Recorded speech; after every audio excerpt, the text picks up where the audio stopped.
ಚರಂಡಿ ಸ್ವಚ್ಛ ಮಾಡಿದರು. ಚರಂಡಿ ಸ್ವಚ್ಛ ಮಾಡುವಂತೆ ಪುರಸಭೆಗೆ ಹೇಳಿ ಸಾಕಾಗಿ ಕೊನೆಗೆ ನಿವಾಸಿಗಳೇ ತಮ್ಮ ಮನೆ ಮುಂದಿನ ಚರಂಡಿಯನ್ನು ಸ್ವಚ್ಛ ಮಾಡಿಕೊಂಡ ಘಟನೆ ಶುಕ್ರವಾರ ಲಕ್ಷ್ಮೇಶ್ವರದಲ್ಲಿ ನಡೆದಿದೆ. ಹೌದು, ಲಕ್ಷ್ಮೇಶ್ವರದ 15ನೇ ವಾರ್ಡಿನ ಗೋಸಾವಿ ಸಮಾಜದ ಮಹಿಳೆಯರು, ಯುವಕರು ಚರಂಡಿ ಸ್ವಚ್ಛ ಮಾಡಿದರು. ಈ ಸಂದರ್ಭದಲ್ಲಿ ಬಾಳಪ್ಪ ಗೋಸಾವಿ, ಹರೀಶ ಗೋಸಾವಿ, ರಾಮು ಗೋಸಾವಿ, ನಿಖಿಲ ಗೋಸಾವಿ, ಶಿವರಾಜ ಗೋಸಾವಿ, ಗೋವಿಂದ ಗೋಸಾವಿ, ಬೇಬಿ ಗೋಸಾವಿ, ಜ್ಯೋತಿ ಗೋಸಾವಿ ಸೇರಿದಂತೆ ನಿವಾಸಿಗಳು ಇದ್ದರು. ವರದಿ ನಾಗರಾಜ ಹಣಗಿ, ಪ್ರಜಾಧ್ವನಿ, ಲಕ್ಷ್ಮೇಶ್ವರ. ನಮ್ಮ ಪಕ್ಕದಲ್ಲಿ ಒಂದು ಗಟರ್ ಕೂಡ ಇದೆ ಸರ್. ಆ ಗಟರು 2-3 ತಿಂಗಳಿಗೆ ಒಮ್ಮೆ ಬೆಳ್ಕೊತ ಇರ್ತಾರೆ. ಅಲ್ಲಿ ತನಕ ಸರಿ ಇಲ್ಲಿ ಬರೋ ಹೋಗೋ ಜನಕ್ಕೆ ಪಕ್ಕದಲ್ಲೇ ಗುಡಿ ಇದೆ. ಆ ಗುಡಿ ಭಕ್ತಾದಿಗಳು ಚೀತು ಅನ್ಕೊಂಡು ಹೋಗ್ತಾರೆ ಸರ್. ನಾವೇ ಆ ಗಲೀಜು ಮಾಡು ಹಾಗೆ ಕೊಂಡು ಗುಡಿಗೆ ಸ್ವಚ್ಛತೆ ಆಗ್ತದೆ, ನಮಗೂ ಕೂಡ ರೋಗಾಣುವು ತಡೆಗಟ್ಟುತ್ತೆ ಅಂತೂ ನಾವು ಇವತ್ತು ಸ್ವತಃ ನಾವು 12 ಹುಡುಗರು ಕೂಡಿ, ಹೆಣ್ಮಕ್ಳು ಗಂಡ್ಮಕ್ಳು ಕೂಡಿ ಗಟರವನ್ನು ಸ್ವಚ್ಛ ಮಾಡಿದ್ದೀವಿ ಸರ್. ನಾವು ವೀರಭದ್ರ ದೇವಸ್ಥಾನದ ಹತ್ತಿರ ನಾವು ಸುಮಾರು ವರ್ಷಗಳಿಂದ ವಾಸ ಮಾಡ್ತಾ ಇದ್ದೀವಿ.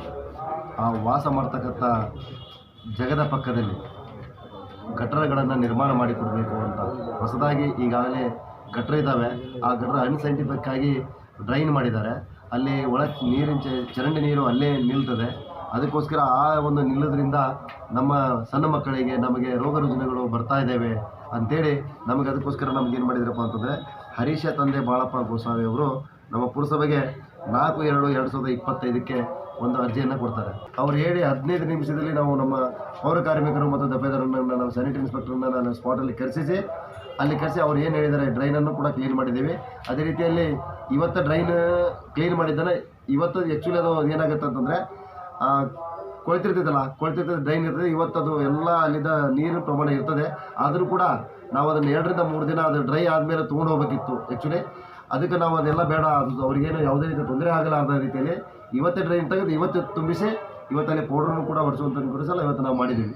ಅದೇ ರೀತಿ ಯಾಕಪ್ಪ ಅಂತಂದರೆ ಅದು ಹಸೆದಿರುವುದರಿಂದ ನಮ್ಮ ಪೌರ ಕಾರ್ಮಿಕರಿಗೆ ತಲೆ ಮೇಲೆ ಹೊತ್ತು ನಾವು ಟ್ರ್ಯಾಕ್ಟ್ರಿಗೆ ಲೋಡ್ ಮಾಡಬೇಕಾದ್ರೆ ಅದೆಲ್ಲ ಗಟರ್ ನೀರೆಲ್ಲ ಅವ್ರ ತಲೆ ಮೇಲೆ ಬೀಳುತ್ತದೆ ಅನ್ನೋ ಉದ್ದೇಶಕ್ಕೆ ನಾವು 12 ದಿನ ಬಿಟ್ಟು ನಾವು ಮಾಡಿಸ್ಬೇಕಿತ್ತು.